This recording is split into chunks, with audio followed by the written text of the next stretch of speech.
Welcome to the Legends Behind the Craft podcast, where we feature top leaders in the wine and craft beverage industry with your host, Drew Hendricks.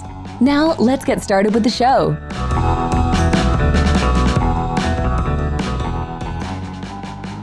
Drew Thomas Hendricks here. I'm the host of the Legends Behind the Craft podcast, where I talk with leaders in the wine and craft beverage industry, from tech companies that enable wineries to run at optimum efficiency to today's guest, Ken Freeman, who's building an international sales channel for his winery. Past guests of Legends Behind the Craft include Daniel Dow of Dow Vineyards, Joe Wagner of Copper Cane Wine and Provisions, and Michael Houlihan, founder of Barefoot Wines. If you haven't listened to any of these yet, be sure to check them out and subscribe. Today's episode, it's sponsored by Barrels Ahead. At Barrels Ahead, we work with you to implement a one-of-a-kind marketing strategy, one that highlights your authenticity, tells your story, and connects you with your ideal customers. In short, we help wineries and craft beverage producers unlock their story to unleash their revenue. Go to barrelsahead.com today to learn more. I am super excited to talk today with Ken Freeman. Ken is a philanthropist, banker, and vintner. Ken and his winemaker wife, Akiko, have built Freeman into a leading Russian River winery and brand. They started in 2002 with 500 cases and now grow and produce 6,000 cases of wine, 60% of which goes directly to the consumer, and 25% is exported to 20 countries around the world. Welcome to the show, Ken. Sure, glad to be here. Thank you for having me. Oh, thank you so much for being on. So, Ken, talk to us. Tell us, how did you get into the wine industry? Well, it all comes down to a hurricane. I met my wife sailing a boat from Martha's Vineyard to Florida when I got out of college, and tied up the boat, can't sail in a hurricane, and went to a friend's keg party, and I met my exchange student wife. Both of us grew up in food and wine loving households, and we kind of had a shared mission to create a special winery out here in West Sonoma. That's amazing. Did you find the winery right after meeting her, or what did you do? No, we had a few stops in between, and we were in Asia for as an expat for 5 years. With Discovery Channel setting up their networks in Asia. My wife, Akiko, is from Tokyo originally. Oh, wow. And so it was about a 15-year delay before we could follow our dreams. And then when you were finally able to follow your dreams, what drew you to Sonoma? So we moved back from Singapore in 1997, and we were introduced to wineries in this area. And we had really not been familiar with either Russian River or the Sonoma coast, and we were just blown away by the fruit profile. And we wanted to make wines specifically in this area. And I worked in the .com business, and we drove around for a couple of years, and we found a small little winery, and we gradually grew it and fixed it up. That's amazing. So founding a winery is always a huge endeavor. What were some of the skills that, like, your previous 15 years enables you to undertake this venture? Well, I first got to say that when we talked to our friends, specifically in San Francisco, about starting a winery, they all rolled their eyes and said, "Oh, here's another knucklehead in the wine business." And we were very focused on a specific area. So I think focus is key, and it was Pinot Noir and Chardonnay, cool weather climate out on the coast of Russian River. The other thing we did differently was stylistically. At the time, in 2000, the bigger the wine you made, the bigger the score you got from the wine spectator, Robert Parker. We weren't interested in making a big wine. We were Burgundy drinkers. And I think my wife, being from Japan, a more subtle palate. So we did something very different where we made kind of a more food-friendly wine. We did that by picking earlier. We used less oak. And we found the response from leading restaurateurs. And that's really kind of how we originally built our business across the country. So it paired well with food.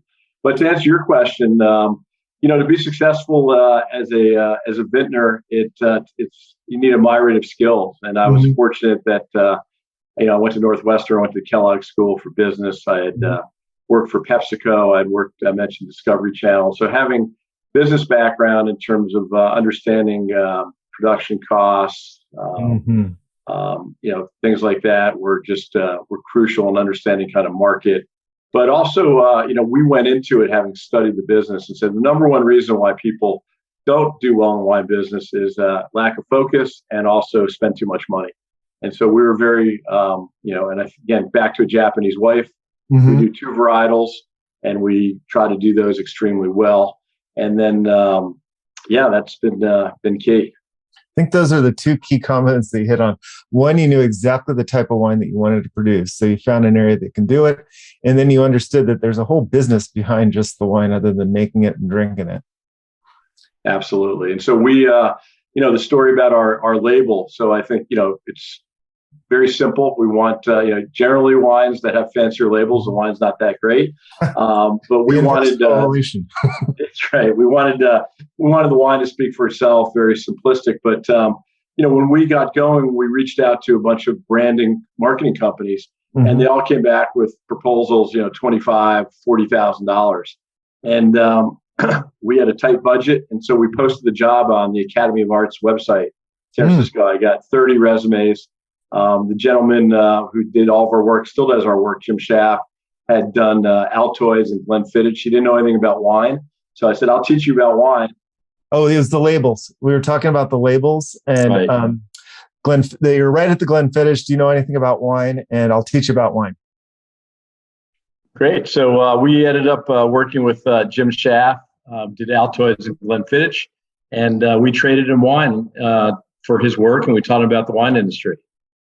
That's amazing. It's a very classic label. Well, thank you. So you've got you had the label, you've got your first 500 cases. How was that first vintage? So we did not have the capital nor the expertise to grow our own grapes. So we were fortunate to buy a rundown winery. And funny story on that, we bought the winery for $875,000 on 4 acres. And it had a 2,000 case permit. And a bunch of leading winemakers looked at it and said, too small, too run down. We drove in and said, just perfect. And the first call we got was from Costa Brown. And they said they tried to buy it. They couldn't. Could they be our tenant? So the first year they made 1,500 cases. We made 500 cases. Then we increased the capacity of the winery through the county of Sonoma to 6,000 cases. And we both doubled our business for the next 4 years. And then they moved out. So that was also, I think we're the first winery in history that was cash flow positive. Their first year, we had Costa Brown paying rent, and then we had a rundown house on the hill that we had rented out. Oh, geez. Yeah, you got it covered. There's the business background for you. Now, one of the things that does set, other than being a phenomenal wine and cool weather grapes, which is in having that real Burgundian style, is that you do sell a large percentage of your wines into Japan directly to consumers. Yeah, well, it's, having Akiko being from Tokyo, and she's actually 23 generations. Oh, wow. People say, how do you know you go so far back? The Shinto temple sends the family a bill for all the previous family members. So we're fortunate. My father-in-law has 43 first cousins. Oh, so geez. we have a little built-in business there. So I should say that, our DTC business in Japan is not giant. We have a great import partner. We work with Wine and Style.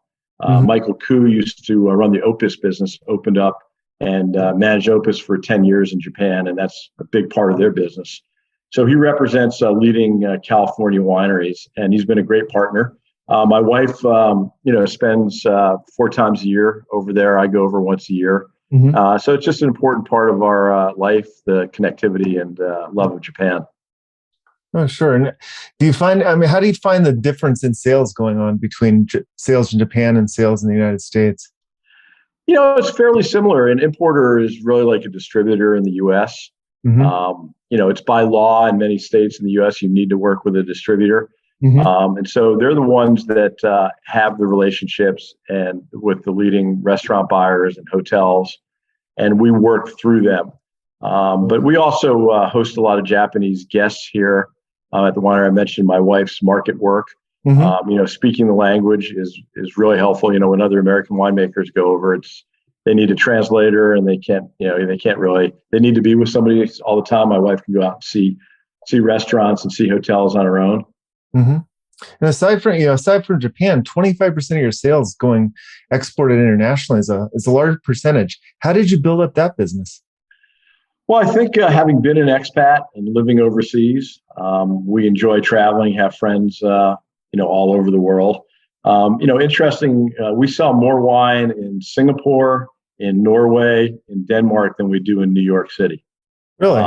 So it's all about, finding your niche. I speak at the Haas School at Cal. I speak at Stanford Business School, and go where others are not. Every winemaker wants to be in New York City. The sommeliers are very tough to deal with there, and we have we enjoy spending time overseas, and we were just able to meet some importers in different countries. They either had our wine in restaurants in the U.S. and they sought us out, or we were introduced to them through friends.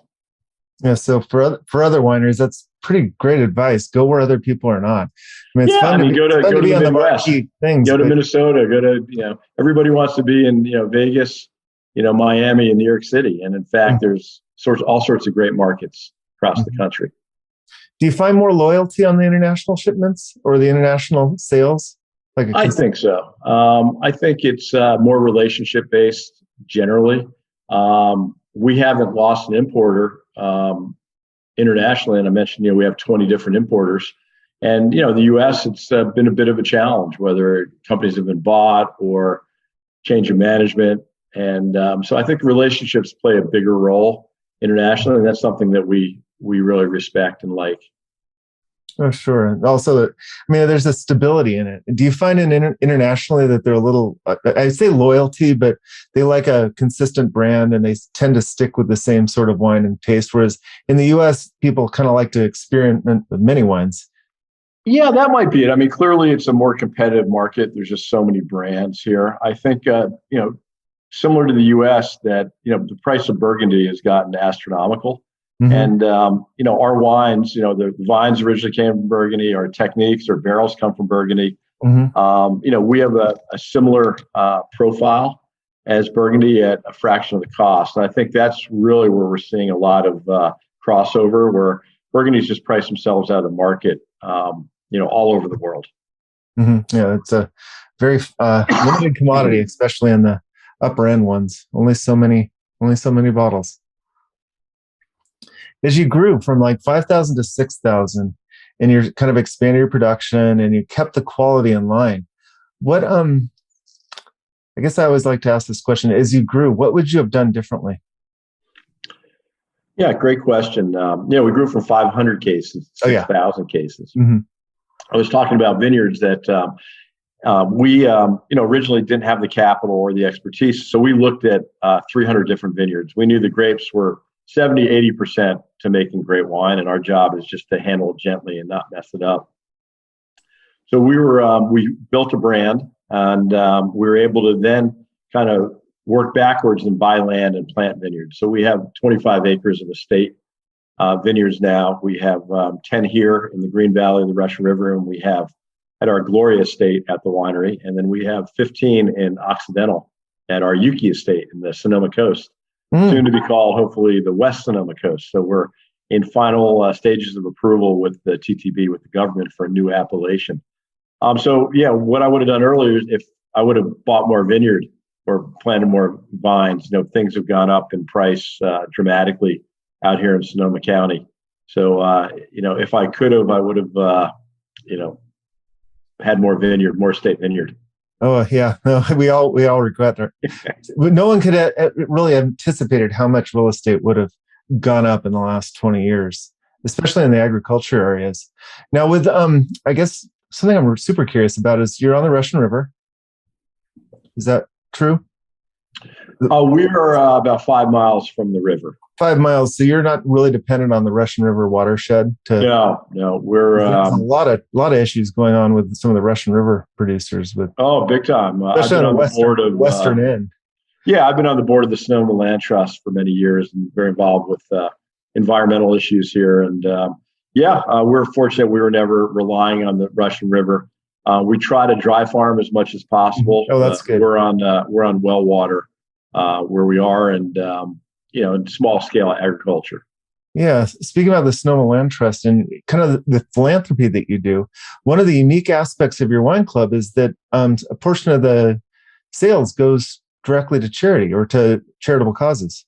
Talk to me about that. Yeah. Yeah, well, thank you, Drew. So, 5% of our wine club sales are donated to local charities, and Akiko and I are just very philanthropic. Just we kind of grew up like that, and we feel that we're able to help support those in need out here. And I mentioned the Land Trust, but we just came back from touring Sonoma Family Meals, which we've been supporting since 2017, and they fed all the fire victims and the rescue workers during the fires, and now they're helping elderly and lower income folks. So they're building a new kitchen. So we're helping them with that. We've been supporting the Green Center, which is the arts center here. A number of local charities. We just enjoy giving back. CTE is a group that goes into high schools and trains kids for jobs. Most kids in Sonoma high schools don't go to four-year colleges, and there's all these great paying jobs. So we help them with various technical skills. So it's just we feel that we're very fortunate, and I think a lot of folks who drink our wine, hopefully more, will see that look at people that are helping the community. They're actually giving things back. Yeah, and it really helps with that authenticity. How as far as your membership, how involved are they? Do they get the feedback in an email newsletter or? Yeah, we actually we've been just giving on our own, and we just put this program in place last year, and we're now we do 2 open houses a year for our wine club. We have a Japanese chef Sagi, that cooks Japanese street food. It's a great time. We do that in the spring for our spring release of Russian River wines, and we do it in the fall for our Sonoma Coast wines. And we're going to have a different charity at our open house, and it just gives a chance to have people interact, see where their money's going, seeing the difference that it's making. Absolutely, we're communicating, and we're going to be putting up a donation page on our website showing the specific charities and where the money's going. That's a great idea. And we spent a lot of time talking about the different generations of wine buyers. And I know the Gen Z and millennials, they like to place their dollars where their values lie. So by having a winery that they can align themselves with is not only good for the charities, but it's an excellent idea for business too.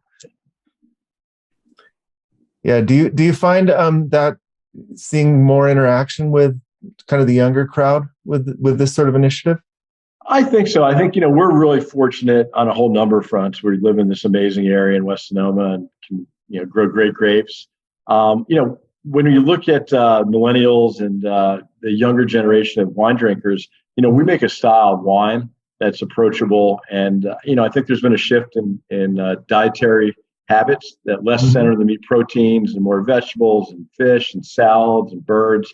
And just fortunate, Pinot Noir goes well with the new ethos of eating. And so we find a lot of our customers are younger. They want authentic. They want real. And, West County Sonoma is, it's an agricultural place. It's just an amazing place to visit. And, very fortunate to be here. Well, that's great. Now, where do you see Freeman? Where's Freeman Winery headed over the next? Yeah, we haven't needed to change styles or do any, it's kind of full speed ahead in terms of, our model. And it's, we love having visitors to the winery. It's been growing each year. We have a team of people that host folks. You get a private hour experience. You can picnic under our redwood trees. And we love having people come out because they see how hands-on and how small and artisan we are. And so I think, fortunately, continue to have more visitors to the winery. Building our Friends of Freeman club. We started it a year and a half ago. We've got over 500 members. And so we're adding about 20, 25 a month. Oh, and a lot of folks are just telling their friends, unique benefits where they just get to come up and experience this day of great Japanese food. And at the winery, we have some low-cost shipping as part of that. And so, having a club allows us to just better manage our business.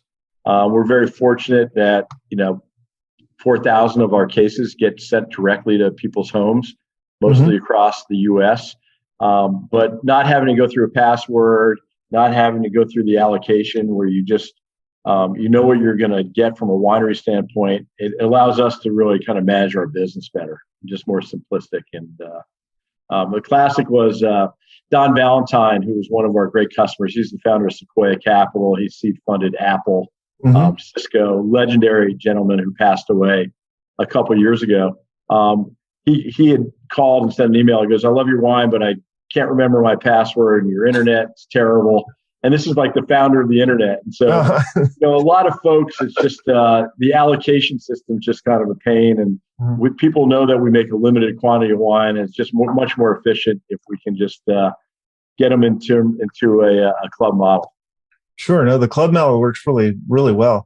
There's a lot of talk today between the club model and the subscription model, where people can just sort of pick a wine and it's just sent to them monthly. Did you guys wrestle between the two? We did. We wrestled with having a club because there's a negative connotation with the club. And people found there was a lot of churn, and we built our business originally, and I skipped over that, on an allocation model. So right from the get-go, again, it wasn't changing stripes. It was all DTC orientated right from the beginning. And fortunately, that business has continued to grow. But clubs, we have found that we have less than 1% churn on our club, which is great. And I think people just find it a good service. Hey, we like your wine, and we just love to get it without having to go on the web and go remember passwords and do all that stuff. So that's really interesting to me. So you had a full allocation model, and most of your wine was sold that way. Did you shift all those allocated customers into that club model? We shifted about 90%. Folks that are buying 5, 10, 15 cases of wine a year, we kept them in a separate little bucket, and for obvious reasons. But we've been trying to shift over most of our other customers to being a friend of Freeman, to our membership model. What sort of tips do you give on a winery wanting to shift? Because I know the allocations were huge in the early 2000s, and I know a lot of wineries. I think that, you cut through the negativity, our experience has been nothing but positive. And again, I think, when you try to shift people over, that churn issue comes up. I think if you're delivering real value to your customers, both in quality and cost, and service, we haven't found that issue at all. It's been purely positive for us. Yeah, I think you got to have confidence in your product and confidence that it's going to sell. I know I talk to a lot of wineries that you have 400 or 500 people on your club, and you kind of actually don't want to call them because you don't want to remind them that the wine's going to be coming. So there's always that little bit of trepidation where you have this allocation model that's going great. Then you kind of upset it, and everybody has to reach out and join the club, and you're wondering, are they going to rejoin? Yeah, no, and we still, if you want to get allocated wine, there's no pressure at all. But we continue to add benefits. For example, we have a guest cottage here at the winery, only available for our club members. Nice. I mentioned low-cost shipping. So, if you really love our wine, and people know, our permit is 6,000 cases. That's all we're making. So this is, and that's another reason why, there is truly scarcity here. And my wife doesn't want it, physically, in terms of, she does the punch downs herself and our small little team. And so, we want to keep it small.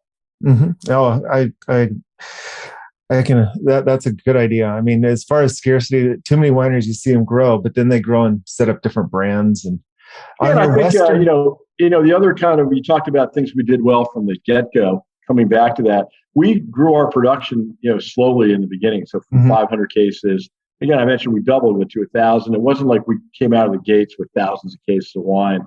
That if you really want to control where your wine is going, which was key for us, we didn't want to see it all over the place. We didn't want to see it in supermarket shelves.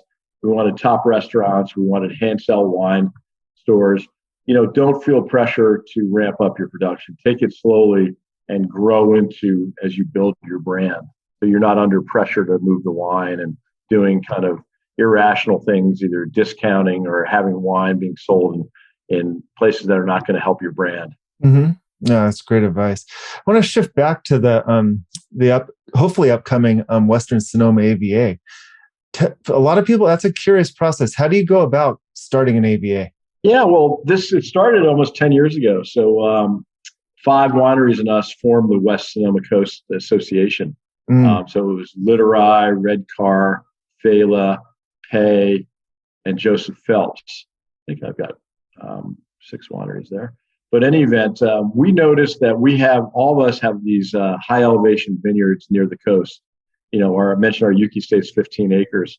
And we are getting lumped into this Sonoma coast. And, hey, La Crema and Rodney Strong, very good wines, but they've got 500-acre vineyards that are at 0-foot elevation. Sonoma coast goes to the town of Sonoma. So there's vintners in the town of Sonoma calling it Sonoma Coast wine. And here we are, 2 miles from the ocean, 1,000 feet. It's very expensive to plant, very expensive to farm, and our yields were getting less than 2 tons per acre. And so we thought that it was confusing for the customer.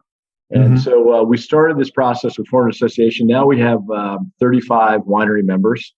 And we started doing events around the country. We do tastings in New York and Chicago. We went to London a few years ago. We're going to be going to Tokyo. We went to Dallas and Houston. But we did a study. We hired a consultant that identified our areas being distinctive than the lower elevation areas, and put a study together. And we applied with the TTB, which is a government agency that also approves labels. And so we've been told that we're the next up on this new appellation. The other part happened is the Petaluma Gap spun into their own AVA, and that was about a third of the Sonoma coast. So that's great wines from there, very distinctive. They get their fog from the bay.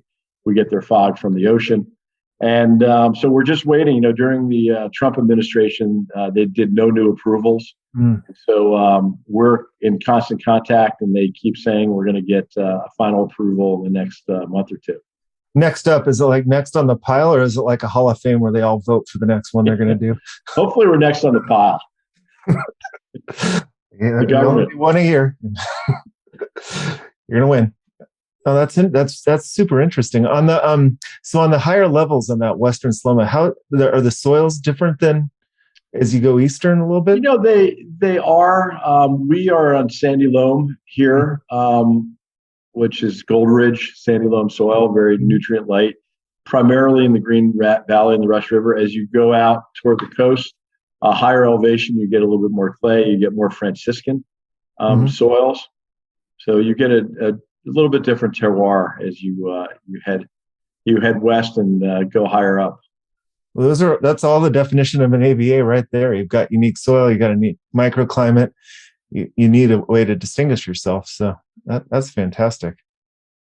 Thank you. So there'll be 30. So if it does come to pass, there'll be 35 wineries within that AVA. 35 are in our association, so you don't need to be in our association. I think we probably have a majority, and especially of the leading wineries who are part. We realize that if we band together, we're all going to be stronger than if we go out individually. It's very hard to go, who's going to go organize a tasting in London? But if we come together as a group, we can do that, or in New York City. So I think I'm guessing there's probably maybe 50 wineries that are going to be able to meet the criteria that either own a vineyard or are supplying. There's not a lot of vineyards out in our area, but you need to with this new AVA, 95% of the grapes have to come from this specific new area. Oh, that's going to be neat to see. On the shifting back to kind of the Japanese Akiko, what's her philosophy, or what is the Freeman philosophy in making wine to pair with food? I know it's Akiko she has a great saying that great grapes are like a woman in cosmetics. That if you've got a beautiful woman, you don't need to put a lot of cosmetics on. And so if we have great grapes, which we are fortunate that terroir, we farm our vineyards organically and all by hand. We want to be as minimalist as possible. And that goes from everything from the handwork that we do these hand punch downs twice a day to the oak that we use. We use the most restrained of the French barrel makers, 5 different coopers. And then we only use 30% new barrels on our Pinot Noir. And then we use the barrels for 4 years, and then 10% new barrels on our Chardonnay. So everything is just minimalist winemaking. That sounds fantastic. So when you're not, so I always, as we're kind of wrapping down, I always like to ask winemakers, when you're not drinking your own wine, what are some of your favorites out there right now? Yeah, I mean, we love spending time around the world visiting our friends. We had a Piedmonte winemaker at the winery on Saturday. Mm-hmm. We try to get over to Piedmonte, so we love Barbaresco and Barolo and Arnis, the white variety. So we get over there. We try to get over there every fall. Love the Northern Rhone. Love Champagne. We've got a new little sparkling project here at the winery. Oh, really? Inspired by grower champagne. Mm. Yeah, I was supposed to go to Piedmont in 2 months, but we ended up postponing it for another year. Let me know. We've got a number of friends there, and I've got a great list of restaurants and wineries. Oh, really? I'm happy to help. I'll have to ask you. What's one of your favorite restaurants there? Well, I'll just tell you a quick story. We were, this is about 5 years ago, we were tasting at Rinaldi, which is one of the icons and frankly hard to get in. And Antonio Galoni came walking, and he was tasting with the owner. He goes, Akiko, what are you doing here? He goes, you guys figured it out. He goes, the people here are much friendlier than Burgundy. The wine is more accessible. Burgundies are so expensive, it's so hard to get appointments. More beautiful, and the food's a lot better in Piedmont than Italy, or Piedmont than Burgundy. I love Piemonte food. Do you have a favorite restaurant there? Yeah, we've got a number of restaurants that we love there. So again, we have Centro Storico is an amazing place. I could go on and on. So I'm happy to share our list with you. Oh, that'd be great. Yeah. No, hopefully next year. Just with Omicron, it didn't quite work out this year for us. So Ken, as we're kind of wrapping down, where can people find out more about Freeman and the Friends of Freeman? Well, thank you. Yeah, just online is the easiest way to do it. It's www.freemanwinery.com. I'm Ken Freeman, Ken at Freeman Winery. Happy to help. If you're in the area, come by and make an appointment. Come see us. I think you'd have a great experience. Oh, well, thank you so much, Ken. Drew, thank you for having me, and have a great afternoon. Oh, you too. Thank you. Thank you. Bye-bye.